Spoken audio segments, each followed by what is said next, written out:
Alors l'objectif c'était de se dire un petit peu quoi de neuf sur la recherche en termes de lutte contre le mildiou et bien sûr indirectement de réduction de l'utilisation du cuivre, qui sont des grosses problématiques, notamment en viticulture biologique, mais plus généralement aussi en viticulture conventionnelle.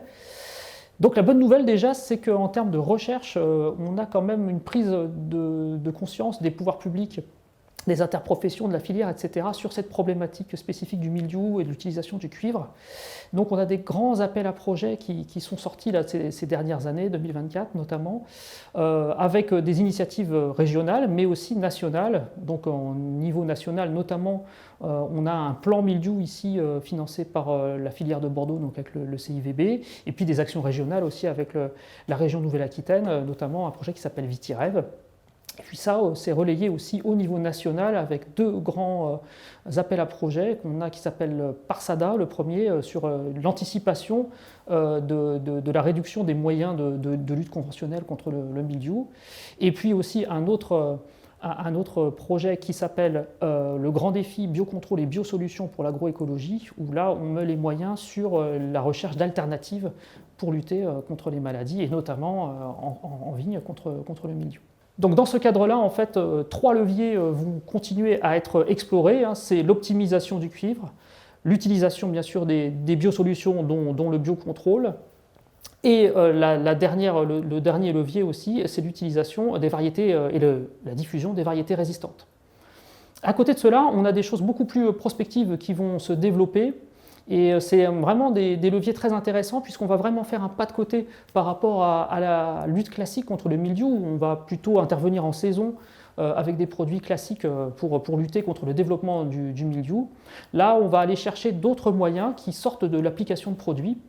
La première, c'est travailler sur la prophylaxie pour éviter les formes de conservation du mildiou dans le sol, notamment donc, en fin de saison, la forme de conservation des zoospores du mildiou qui vont être dans les feuilles et puis se retrouver ensuite dans le sol. Donc un travail qui est fait notamment sur le ramassage des feuilles et éviter en fait d'accumuler ces formes de conservation sur la parcelle. Un deuxième point intéressant pour expliquer ce pas de côté qu'on fait, c'est le travail qui commence à être mené à l'INRAE sur le microbiote, c'est-à-dire comment on peut, selon les populations microbiennes qui cohabitent avec la vigne dans l'environnement, que ce soit dans l'air ou dans le sol, quel effet ce microbiote peut avoir sur la sensibilité au mildiou. Et là, il y a des pans entiers qui n'ont jamais été testés encore jusqu'à aujourd'hui pour essayer de savoir si on pourrait travailler sur une sorte de lutte par conservation avec ces micro-organismes pour éviter en fait les contaminations de mildiou. Et le troisième levier qui est développé, c'est un levier beaucoup plus simple en fait, qui est simplement une protection physique pour en fait éviter la pluie et les conditions favorables à la contamination en fait sur la vigne, où on va venir en fait bâcher la vigne lorsqu'il pleut pour éviter en fait la contamination par les zoospores de mildiou de la vigne. Donc un sujet assez simple finalement, mais qui a des répercussions assez positives sur le développement des épidémies. Donc là, on voit bien qu'on sort vraiment des carcans classiques de protection qu'on connaît jusqu'à aujourd'hui. Donc ces méthodologies, bien sûr, et tous ces travaux qui sont menés, ils ont des perspectives plutôt pour 2030, donc on n'a pas des solutions tout de suite à proposer encore aux viticulteurs. Mais cela n'empêche pas qu'il y a d'autres aussi moyens de lutter contre le mildiou qu'on peut déjà mettre en place sur les parcelles et dans les exploitations. On peut notamment parler de la prophylaxie sur la vigne, on peut parler de l'optimisation de la pulvérisation qui est vraiment un point très très important pour optimiser les intrants qu'on va apporter et notamment le cuivre.